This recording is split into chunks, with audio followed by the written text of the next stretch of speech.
देखिए, हमें समझना पहले ये है कि जो इकोनॉमिक डिजाइन है, चाहे वो अमेरिका में है, चाहे यूरोप में है, चाहे वो भारत में जिसका पालन हो रहा है, वो डिजाइन ही यही कहता है कि एग्रीकल्चर को खत्म करना है। हमें ये समझना बहुत जरूरी है। अब देखिए, अमेरिका में किसान खत्म हो चुके हैं, हार्डली 2% से पॉपुलेशन से कम रह गए हैं। यूरोप में हर मिनट में एक किसान खेती छोड़कर जा रहा है। और भारत में और चाइना में या डेवलपिंग कंट्रीज में अब सारा जोर है। अभी आपको याद होगा, रघुराम राजन साहब भी खुद कहते थे कि सबसे बड़ा रिफॉर्म भारत में तब होगा जब हम खेती से लोगों को निकालकर शहर में ला सकते हैं, क्योंकि शहर में दिहाड़ी मजदूर की जरूरत है। ये हमें समझना है, ये इकोनॉमिक पॉलिसी का डिजाइन है। अगर आप नेशनल स्किल पॉलिसी का डॉक्यूमेंट देखें तो उसमें लिखा हुआ है कि 57% से हमें, पहले तो उन्होंने 18% कहा था, 18% पे हम गांव की जो एग्रीकल्चर की जो पॉपुलेशन उस पर ले आएंगे। फिर उन्होंने कहा 38% पे अब आ गए हैं, 57 से 38% कर देंगे वो 2022 तक।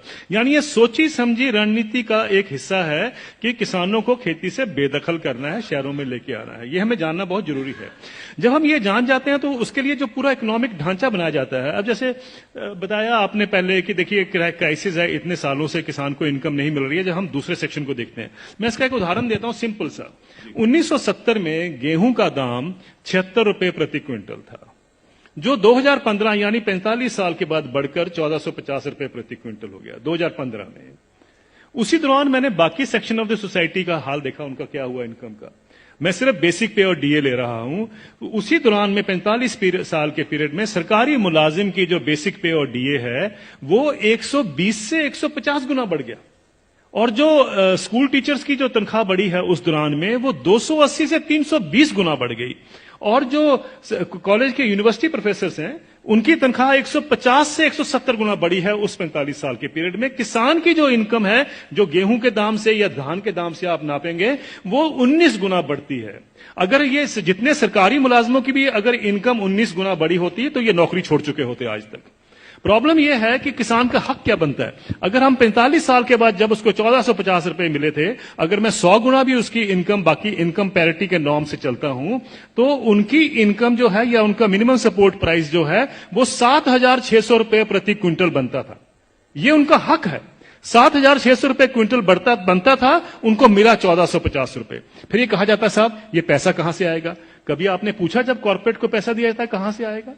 कभी आपने पूछा 7वां वेतन आयोग का पैसा कहां से आएगा? 7वां वेतन आयोग जब सारे देश में फैलाया जाएगा, अभी तो सिर्फ सेंट्रल गवर्नमेंट का है, तो क्रेडिट स्विस बैंक की स्टडी कहती है 4,80,000 करोड़ रुपए हर साल एडिशनल खर्चा होगा।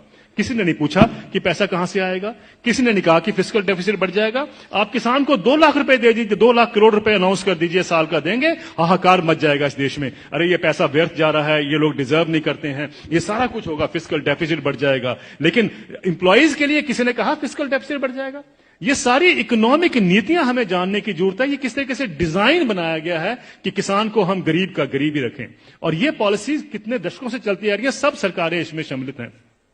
अब आपका जो सवाल था कि ये क्या कारण है, इसका कोई बीच का रास्ता भी हो सकता है। बीच का रास्ता हम क्या ढूंढते हैं, मुझे एक छोटी सी बात बता दीजिए।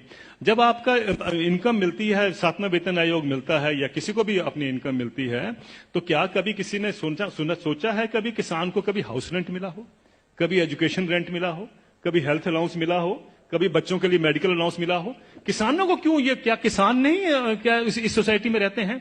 सुप्रीम कोर्ट के जो ऑफिसर्स हैं उनको 21,000 रुपए कपड़ा धोने के लिए मिलता है हर साल का। डिफेंस वालों को 20,000 मिलता है हर साल का कपड़े धोने के लिए। और वो लड़ाई कर रहे हैं आजकल, डिफेंस वाले कह रहे हैं कि साहब सुप्रीम कोर्ट वालों को ज्यादा क्यों मिलता है, हम तो बॉर्डर पे रहते हैं। मेरा यह सवाल है, क्या किसान के पास कपड़े नहीं होते धोने को?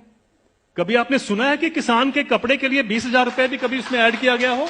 मिनिमम सपोर्ट प्राइस में क्या करते हैं हम, जो उसकी लागत लगती है और फैमिली लेबर जो लगती है उसको जोड़ लेते हैं, बस यही। और अभी तो एम्प्लॉइज के लिए 108 अलाउंसेस भी होते हैं।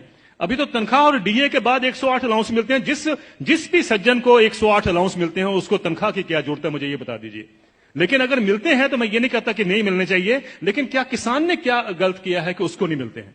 मैं ये कहना चाहता हूं, कभी किसान के एमएसपी में हाउस रेंट जोड़ा गया है, कभी उसका मेडिकल अलाउंस जोड़ा गया है, कभी उसके बच्चों के लिए एजुकेशन अलाउंस जोड़ा गया है? क्यों? क्या उसने बच्चे नहीं पालने हैं? हम ये क्यों मान के चलते हैं कि किसान तो हमारे देश के ऊपर बोझ है, इसके ऊपर हम दान कर रहे हैं? आप दान नहीं कर रहे हैं, आप उसको एक्सप्लॉइट कर रहे हैं।